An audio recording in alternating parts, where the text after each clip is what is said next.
आज म तपाईहरुलाई B.Ed थर्ड इयरको यो teaching health and physical education भन्ने यो सब्जेक्टको युनिट 8 को आज म तपाईहरुलाई चाहिँ सल्युसनहरु शेयर गर्न गइरहेको छु।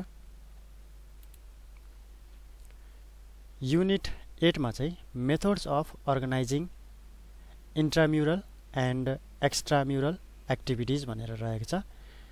इन्ट्राम्युरल र एक्स्ट्राम्युरल क्रियाकलापहरु सञ्चालनका विधिहरु भनेर रहेको छ।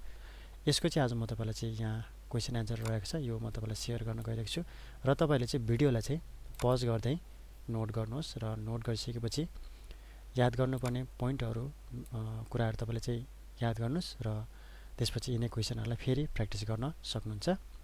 हुन्छ, म मेरो भोइसलाई अब म्युट गर्ने छु, तपाईले भिडियोलाई पज गर्दै नोट गर्नुहोस्।